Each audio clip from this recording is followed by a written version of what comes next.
Boa noite a todos, bem-vindos.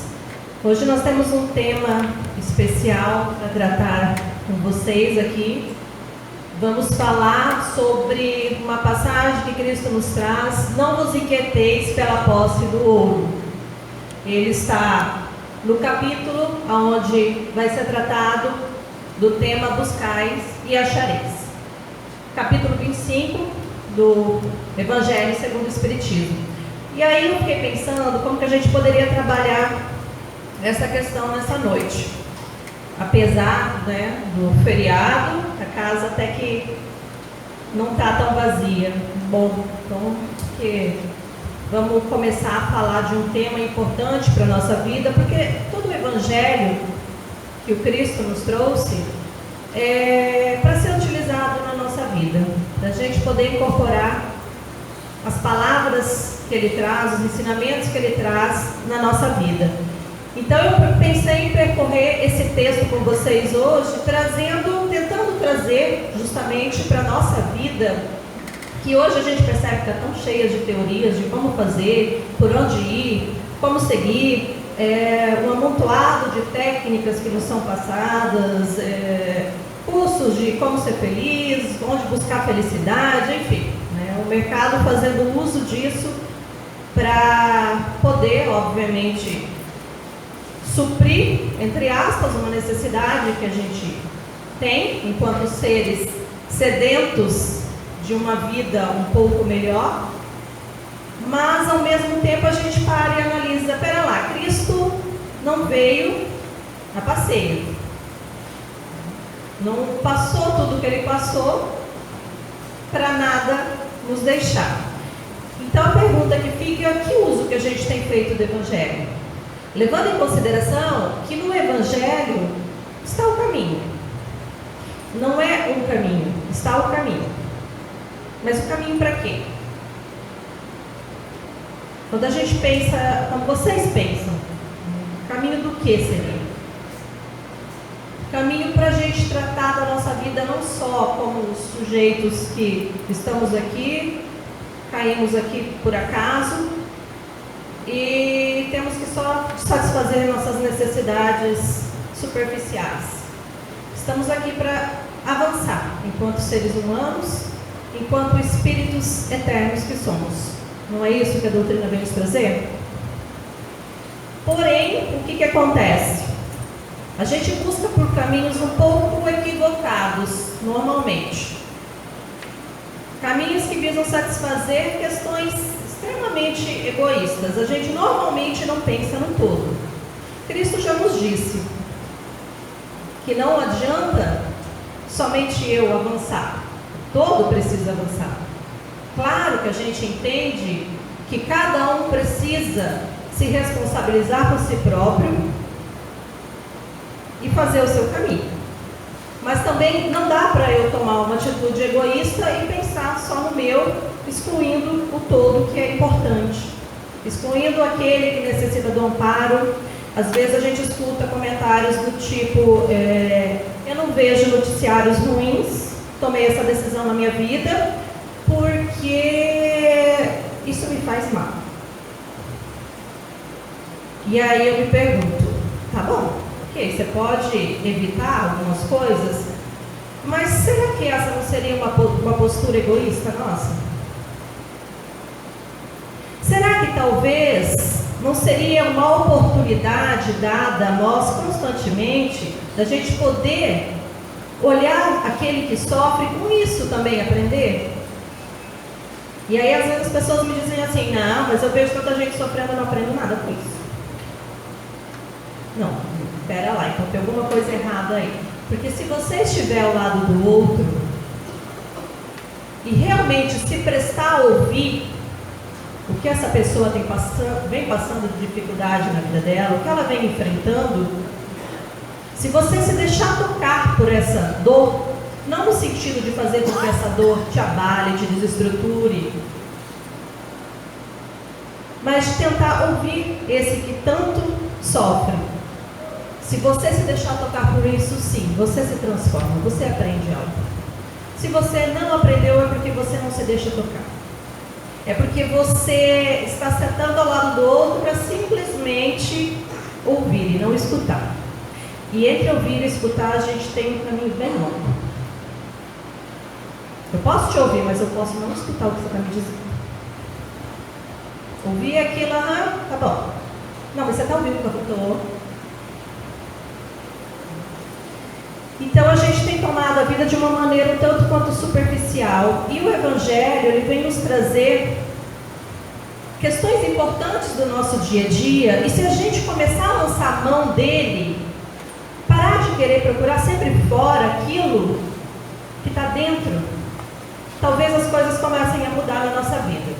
Por quê? Porque ele nos dá caminho.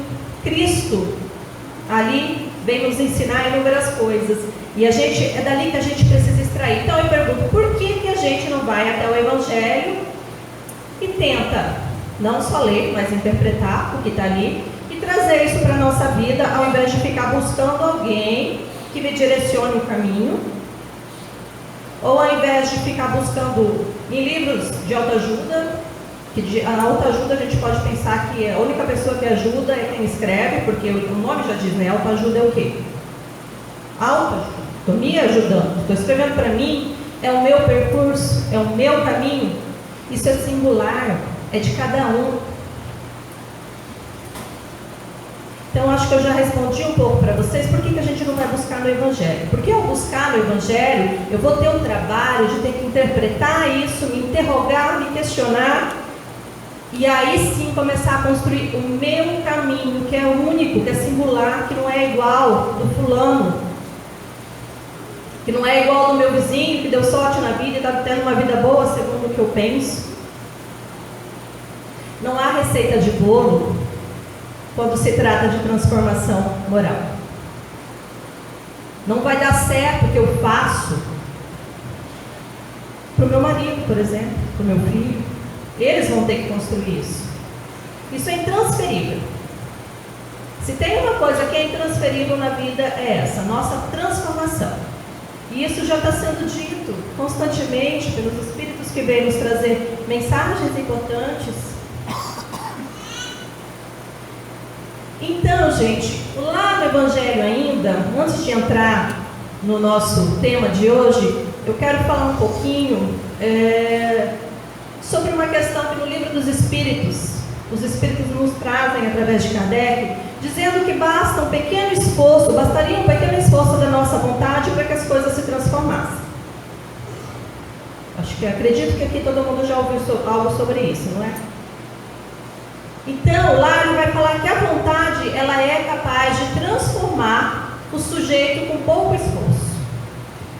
Só que a gente precisa começar a entender que vontade é essa. Porque essa vontade que os Espíritos vêm nos dizer, e a gente interpreta de maneira equivocada, acreditando que é uma vontade egóica, uma vontade aonde eu vou ditar para mim, bom, final de ano, vou começar um novo ano, faço aquela lista do que eu quero para esse ano. Quem aqui já não fez listas? Funcionou? Então, segunda-feira eu começo minha dieta. Essa é uma vontade egóica. E aí a gente fala assim, nossa, mas eu tinha tanta vontade de fazer e não consegui. E lá no livro está dizendo que basta um pequeno esforço da minha vontade que eu consigo. Então vamos começar a entender. Freud já nos falava uma coisa muito importante. Ele já apontava para a gente. Freud vem trazer, eles vão falar que ele traz a terceira ferida narcísica para a humanidade. Porque ele vem nos dizer assim, há algo que te coordena sem que você saiba. Esse é o nosso inconsciente. Então ele vai dizer, ele afirma que os motivos conscientes da vontade, que é esse, dessas listas que a gente faz, dessa coisa, eu tenho que parar de ser um sujeito arrogante e eu tenho que passar a ser mais humilde, aí eu adoto uma postura humilde na vida. Essas vontades da ordem da consciência, elas são de natureza duvidosa.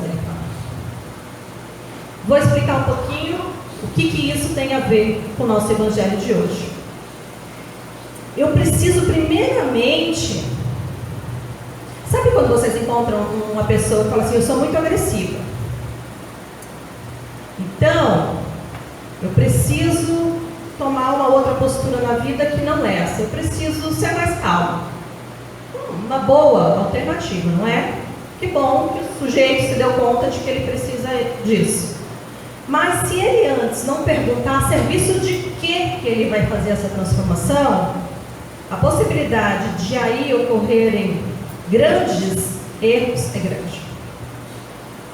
Porque daí esse sujeito vai querer começar a reprimir uma força muito grande que existe nele, sem se dar conta do motivo real. Por que essa força está em mim? Por que eu sou arrogante? Por que eu sou prepotente? Por que eu acho que eu sou dono da razão? Por que eu não dou ouvidos aos outros? Ele não fez um trabalho consigo mesmo, ele simplesmente começou a rejeitar uma coisa que é dele. E ele passa a rejeitar isso que é dele, apesar de ser uma boa proposta, tentar mudar, ele passa a rejeitar serviço do quê? Aí muitos vão dizer, serviço de ser uma pessoa melhor. Mas melhor aos olhos de quem? Da sociedade. Então a gente está falando da imagem, a gente está falando de algo superficial, a gente está falando da carcaça. A gente está preocupado no que o outro vai pensar sobre mim e não na real transformação. Isso fica claro para vocês?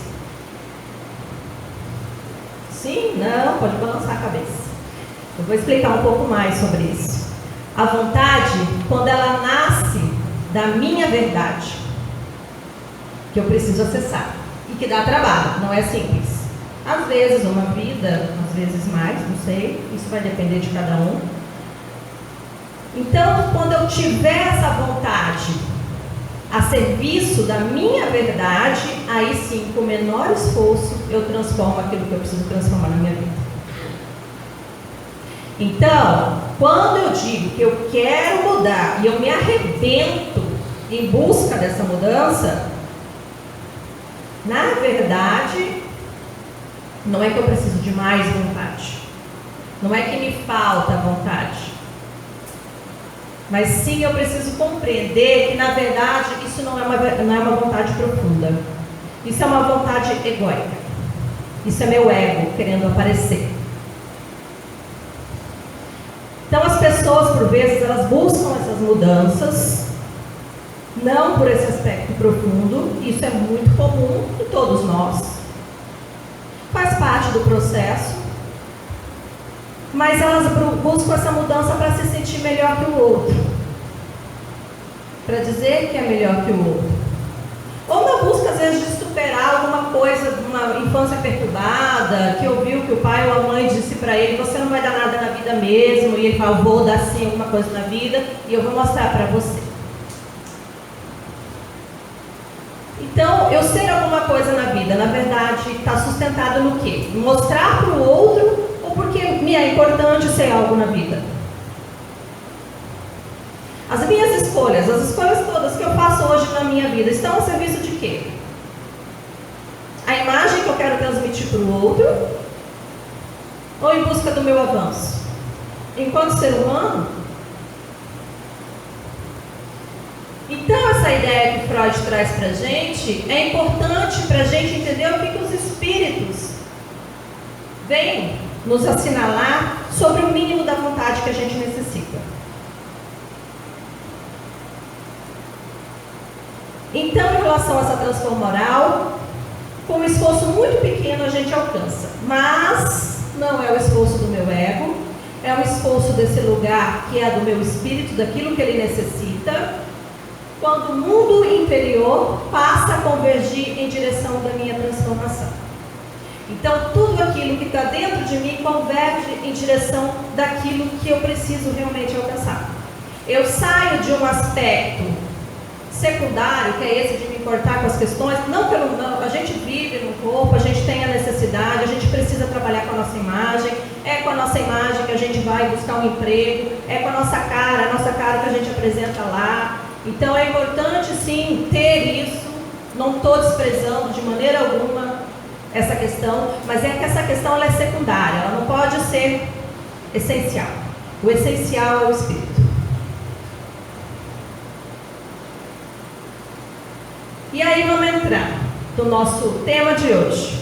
Não vos inquieteis pela posse do ouro. O que isso tudo que eu estou falando hoje tem a ver com o nosso tema? E aí Cristo vai dizer: não vos inquieteis pela posse do ouro, nem pela prata, nem por outra moeda em vossos bolsos. Não prepareis alforje para o caminho, nem duas túnicas, nem calçados, nem sandálias, porque aquele que trabalha merece ser alimentado. O que Cristo tenta nos ensinar com esse discurso? Aqui ele estava preparando os apóstolos para começar a levar o Evangelho. E eles estavam muito preocupados com essa ida. Afinal de contas, como é que eles iriam se alimentar, onde que eles iriam dormir, enfim. Todas as questões que a gente também se interrogaria.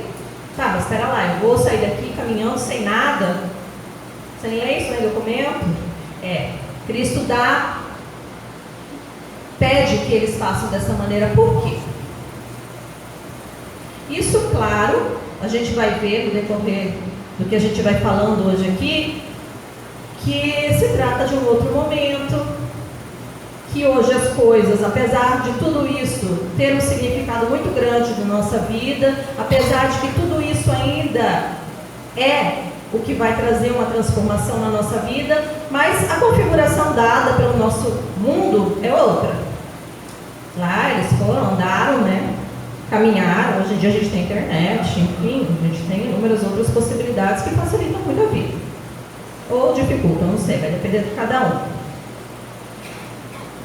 Cristo vai dizer para eles que quem trabalha na obra de Deus é alimentado. É Cristo dizendo.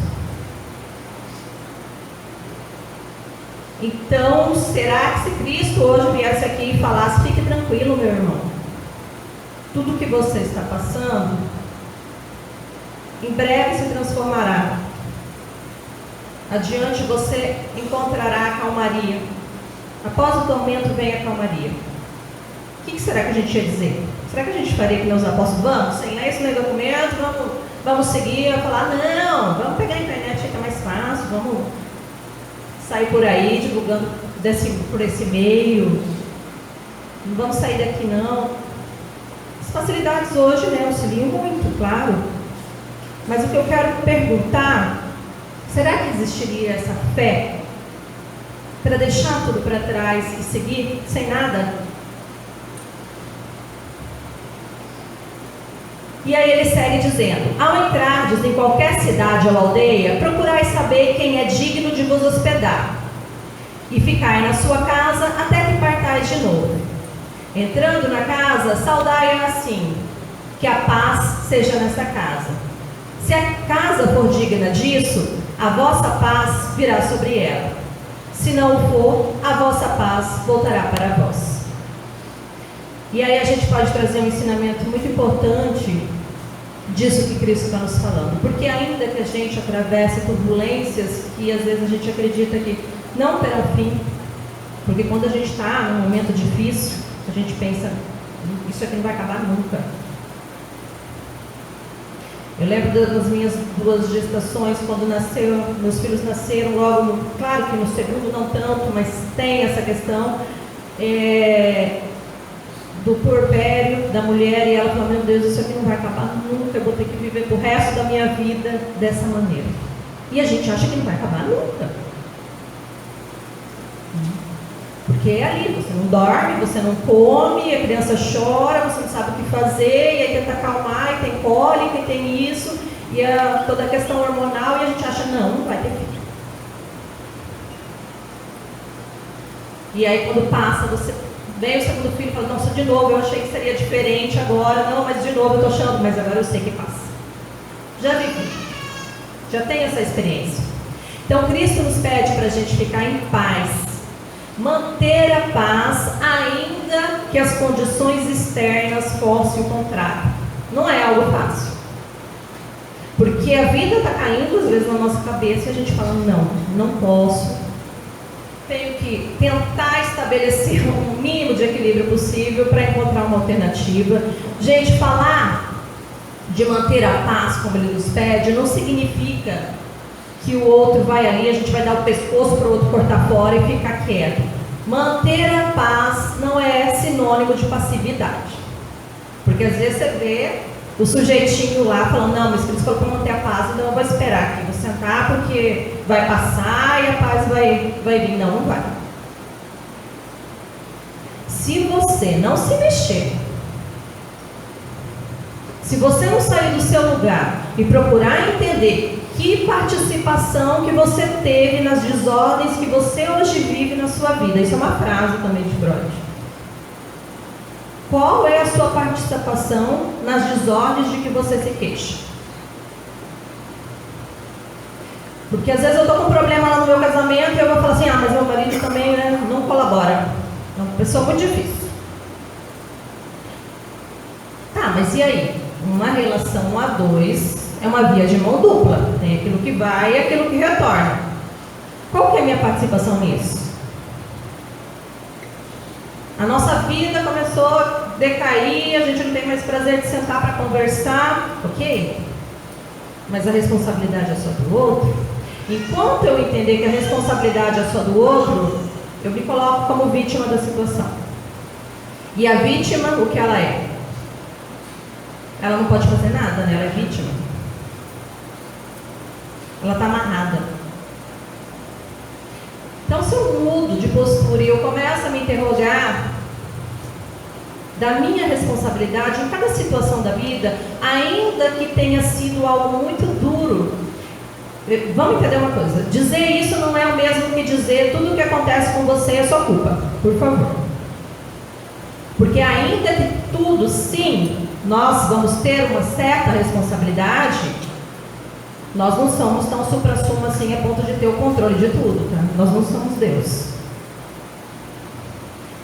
Aliás, um dos sinônimos para culpa dentro da psicologia é o narcisismo. Porque o sujeito se sente culpado, sabe por quê? Porque ele fala assim, eu podia ter feito diferente, eu podia ter ido lá, eu podia ter feito assim, o que você podia ter feito de diferente? Quem que você é? Tem coisas que não dependem de você. Você não controla o mundo. Então isso é um puro narcisismo, de achar que está no controle de tudo. E aí vai lá e se sente culpa e deprime, e aí quer morrer, não quer mais saber da vida. E assim que funciona. E a gente vai caindo, vai cada vez cavando esse buraco.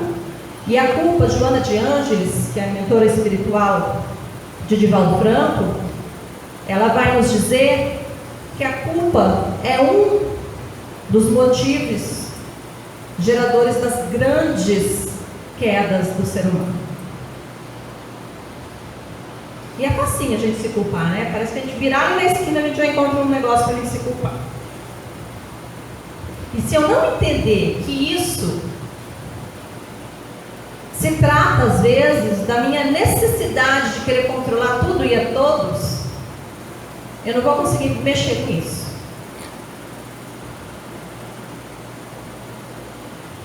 Cristo vai dizer, quando alguém não quiser receber, nem escutar vossas palavras, sacudi a poeira dos vossos pés ao sairdes dessa casa ou desta cidade. Então ele é bem empático nessa situação. Simplesmente, ok, você não quer me receber, saio. Só que o que ele quer dizer através dessa metáfora de sacudir a poeira?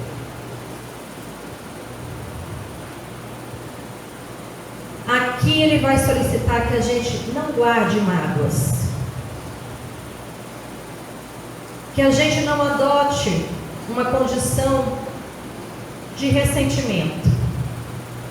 E aí eu quero falar um pouquinho sobre ressentimento. O que é ressentimento?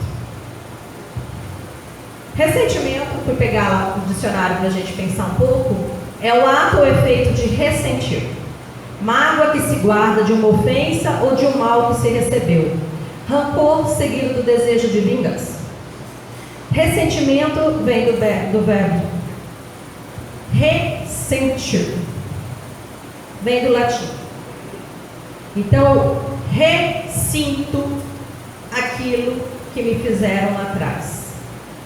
Eu passo a sentir constantemente isso. Eu revivo isso. Eu me prendo a isso. Quantas foram as situações onde nós já ficamos ressentidos? Shakespeare, ele fala uma coisa, talvez vocês já ouviram, que é uma frase aqui muito utilizada, que o ressentimento é um veneno que a gente toma esperando que o outro morra.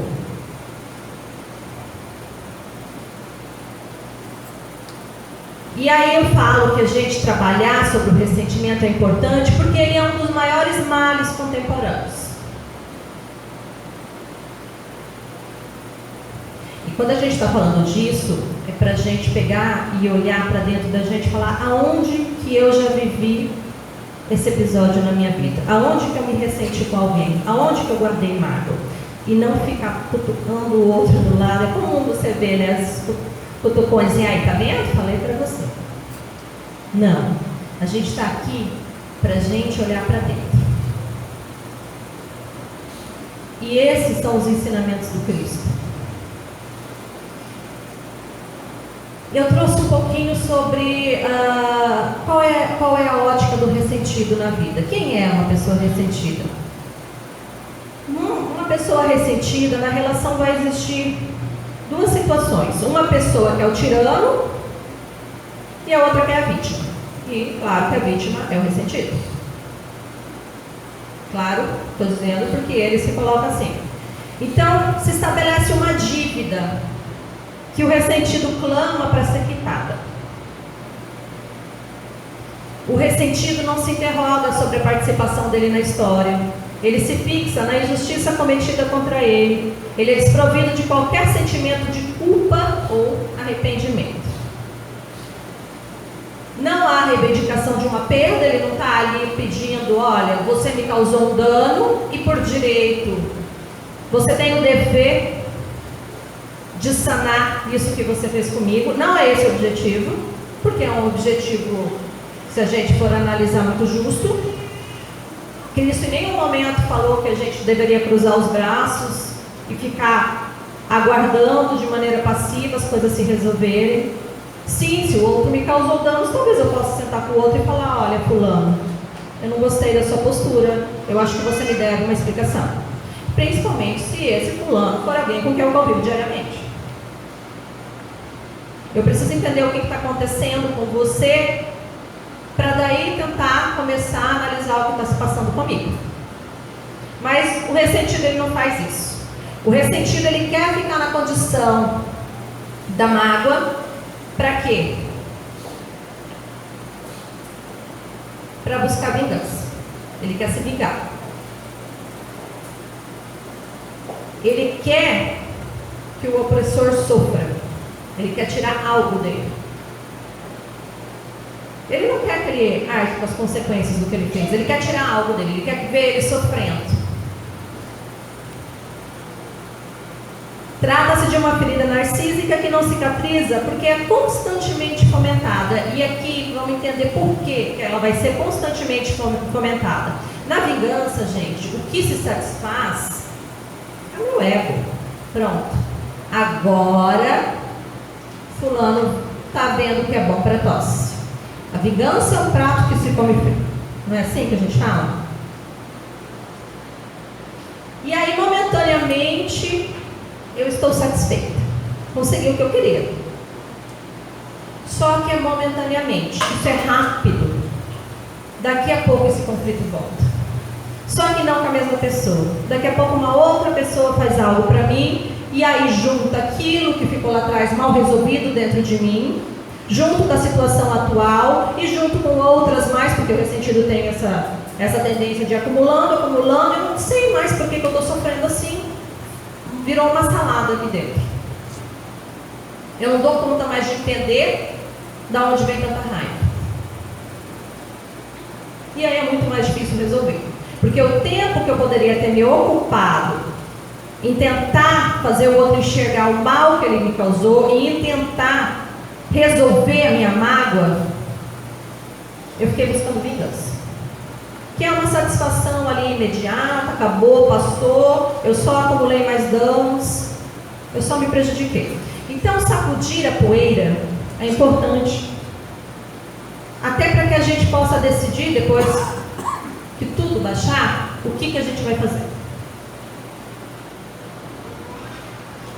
Pessoas ressentidas enxergam a vida cinza e querem que os outros enxerguem ela também. Sabe aquela coisa de você falar para alguém, nossa, eu estou super feliz, por quê?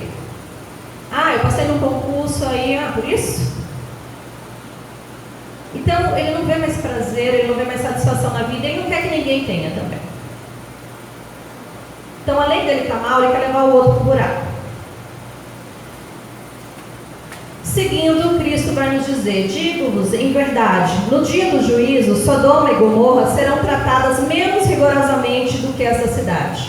Mateus capítulo 10, versículo 9 a 15. Sodoma e Gomorra eram cidades extremamente, onde as pessoas eram extremamente materialistas, elas não seguiam as leis de Deus. Tem algo parecido aí que passa para vocês, quando a gente fala uma cidade muito materialista? Só não consegui enxergar esse tempo daí não. Sim? Obrigada. Algo muito semelhante ao que a gente vive, né? E ele lhe disse, procurai saber quem é digno de vos hospedar.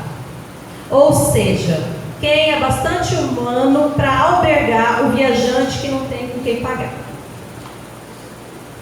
Será que hoje, claro que daí eles procuravam as casas, muitos hospedavam, e isso deles perceber que a pessoa hospedava sem querer tirar vantagem nenhuma disso, já dizia que a pessoa estava preparada para ouvir o evangelho que eles queriam levar. Já diziam que aquilo era dado de coração. Será que hoje, nos tempos que a gente vive, o fato de alguém não querer receber pela moeda ao nos hospedar ou nos auxiliar, já seria um indicativo de que essa pessoa está pronta e preparada para ouvir o evangelho? O que vocês acham? Essa mesma condição dada antes por Cristo seria eficaz hoje? É só você notar aquele que quer te receber. Se ele te receber sem querer dinheiro em troca, ele está dando de bom coração. Só que daí eu pergunto assim, hoje não se cobra talvez mais pela moeda, não é? Então a gente pode fazer uma caridade ali, um bem para o outro ali, hospedar alguém na nossa casa, ou até pagar o hotel para alguém que está vendo, alguém me liga e fala assim, Kelly, fulano tem que ir para Cuiabá, dar uma palestra, mas ele não tem condições nenhuma, e eu precisava saber se você consegue um lugar para ele ficar. Não, eu pago o hotel, fica tranquilo, manda ele. Beleza. Eu não cobro nada, eu pago. Vou lá com o cara, hashtag caridade. E mando para as redes sociais. O que eu estou buscando? Eu estou buscando, a gente não cobra mais o dinheiro, mas a gente cobra aplausos, reconhecimento. Então existe um outro tipo de cobrança. Não se assalta só através de bens materiais. Se assalta a dignidade do outro quando eu exponho a pobreza dele, a dificuldade dele, o medo dele, o terror que ele vive. Então vou fazer caridade, mas eu vou tirar uma foto aqui, eu levo lá uma cesta básica para uma família necessitada, mas eu vou tirar uma foto e vou colocar lá na minha rede social. Caridade. Fazendo o dever da semana. Será que a gente está se importando com essa pessoa? Será que a gente não pensa na dignidade desse que aceita todo e qualquer, faz qualquer negócio para receber a comida para poder dar para os filhos?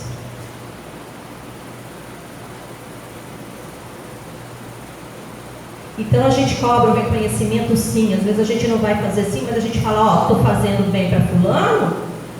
Quando a gente dá alguma coisa e depois você passa na outra semana e vê que a pessoa jogou fora, você deu, você fala, você tá vendo? Não dou mais nada, não adianta ajudar esse povo não. A gente está começando a amolecer o nosso coração e por um ato desses a gente já endurece tudo de novo. Volta a estaca zero. Então a gente cobra pela exposição da imagem do outro que foi amparado por nós. Então não é à toa que a espiritualidade tem nos atentado para uma questão importantíssima. Tome cuidado com essa vaidade exacerbada. ela ainda vai nos levar à falência. As questões que eu quero deixar para essa noite quando Cristo nos fala: não vos inquieteis pela posse do ouro, porque Ele nos propõe a buscar o necessário e valorizar a vida espiritual.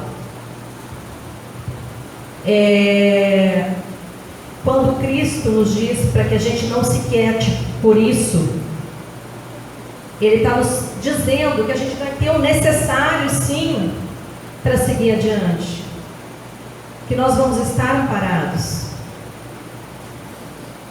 E aí Ele propõe isso para os apóstolos, porque pensa, seria impossível os apóstolos saírem para pregar a palavra do Cristo, estando preocupados aonde ia dormir, o que ia comer. Impossível, tanto da ordem de que eles iriam pregar algo e fariam outra coisa, mas não só por isso, como também pela ordem de que como que eu vou seguir livremente falando sobre coisas tão importantes, se a preocupação toma conta de mim constantemente. Tem uma monja chamada Monja Cohen, ela exemplifica bem isso que eu quero falar para vocês. Enquanto ela fala que o apego é isso aqui, eu prendo esse dedo, sua pegada é isso aqui, não solto por nada. E o que a gente deveria fazer na vida é isso. Porque quando eu estou aqui apegada a isso que eu só tenho isso. E quando eu abro, eu tenho o mundo às minhas mãos. Então, se eles estivessem apegados, preocupados com o que iriam comer, onde iriam dormir, impossível, é da ordem do impossível falar algo, auxiliar. E assim é para nós também. Só vai ser possível andar livremente e encontrar no mundo aquilo que a gente necessita no momento em que a gente começar a se desapegar das coisas que não nos fazem seguir adiante.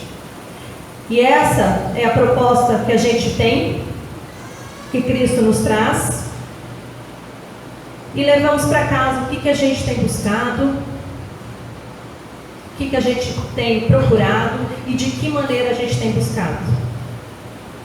Que a gente possa pensar e seguir adiante buscando aquilo que nos é mais importante, que é o nosso avanço enquanto seres humanos que estamos a caminho da nossa transformação. Obrigada a todos, tenham uma boa noite. Faz a prece.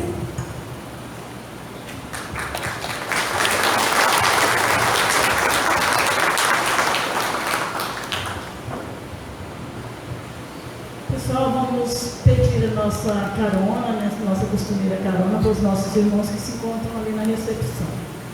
Então agora fechemos os nossos olhos e agradeçamos ao nosso Pai Celestial por esses momentos tão belos que Ele nos proporciona para a nossa melhoria interior, para a nossa evolução. Jesus nos acompanha para os nossos lares, abençoando ali os nossos familiares que lá se encontram. Fique conosco, Mestre amado, hoje, agora e sempre, que assim seja.